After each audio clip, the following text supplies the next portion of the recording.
Assalamualaikum warahmatullahi wabarakatuh. Halo teman-teman semuanya, kembali lagi pada video pembelajaran bersama saya Zara Westika. Nah teman-teman, kali ini kita akan belajar mengenai puisi bebas atau puisi tidak berpola. Sebelum kita lanjutkan kepada pembahasan, jangan lupa untuk like, komen, dan subscribe ya. Baik, kita akan membahas mengenai puisi bebas atau puisi tidak berpola. Puisi bebas dipelopori oleh Khairul Anwar. Puisi bebas disebut juga dengan puisi tidak berpola.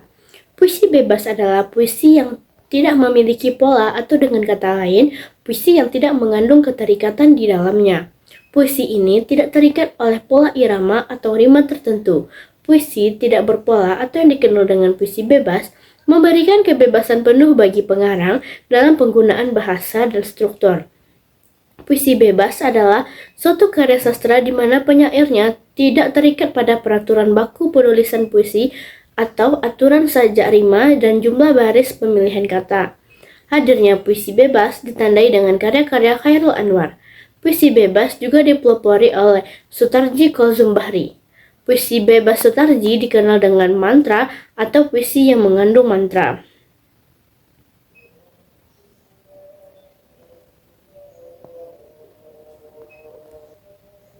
Baik, di sini saya akan menganalisis puisi Khairul Anwar yang berjudul Tak Sepadan. Puisinya adalah, aku kira beginilah nanti jadinya kau kawin, beranak dan berbahagia, sedang aku mengembara serupa Ahasveros di kutuk sumpahi Eros. Aku merangkaki dinding buta, tak satu juga pintu terbuka. Jadi baik juga kita padami unggunan api ini, karena kau tidak akan apa-apa, aku terpanggang tinggal rangka. Hasil dari analisis puisi ini, dalam puisi ini di bait pertama, aku dan Ahasveros, pada bait kedua, pintu, dan pada bait ketiga, api terpanggang dan rangka.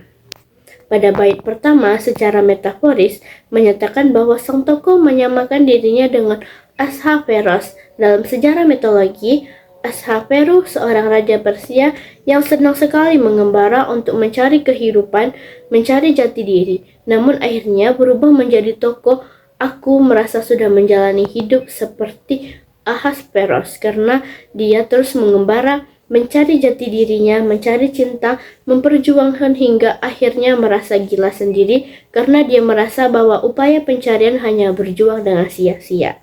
Pada bait kedua, akibat kesia-siaan yang dialaminya, sang tokoh aku merasa telah dikutuk oleh Eros. Eros merupakan dewa cinta dalam mitologi Yunani. Saking kesalnya sang tokoh aku sampai menyumpahi Eros karena dia merasa dirugikan. Dewa Eros membutakan pandangannya. Dalam konteks ini berarti tidak melancarkan perjalanan hidupnya dalam masalah percintaan.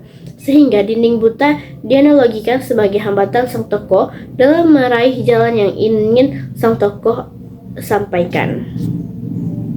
Pada bait ketiga, karena merasa putus asa, sang tokoh aku akhirnya memilih untuk mengakhiri semuanya.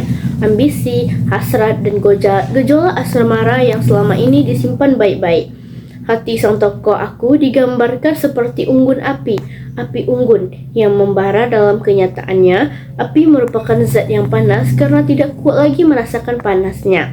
Akhirnya, sang tokoh aku memilih untuk memadamkannya. Sang tokoh aku terlihat sudah memikirkan segala kemungkinan yang terjadi kalau orang yang dicintainya pasti akan baik-baik saja tanpanya. Ketika orang yang dicintai tokoh aku bahagia, maka sang tokoh aku akan merasa sengsara, batinnya terluka. Saking terlukanya, rasa sakit itu bisa mempengaruhi keadaan fisiknya. Tipografi yang terbentuk dalam puisi Tak Sepadan diciptakan secara tidak beraturan. Dalam hal ini dikemukakan beberapa penafsiran berdasarkan bait. Pada bait pertama, tercipta tipografi garis vertikal menurun ke arah kanan. Hal itu dapat ditafsirkan sebagai jalan pemikiran sang penyair, yaitu turun ke arah kanan. Keyakinannya kepada tokoh aku semakin menurun dan bersamaan dengan itu timbul pemikiran yang selanjutnya mengikuti pemikiran sebelumnya yang disebut pada larik teratas. Pada bait kedua tercipta tipografis garis vertikal, menurun ke kanan dan langsung menukik ke kiri.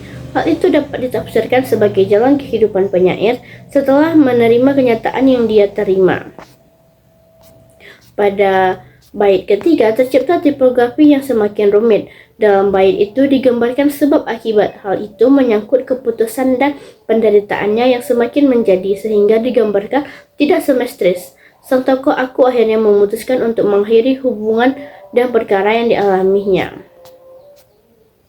Nah, teman-teman semua, itu tadi adalah penjelasan saya mengenai pola puisi bebas atau puisi yang tidak berpola. Semoga apa yang telah saya sampaikan dapat bermanfaat bagi teman-teman semua. Sampai jumpa pada video pembelajaran selanjutnya. Assalamualaikum warahmatullahi wabarakatuh. Bye semuanya.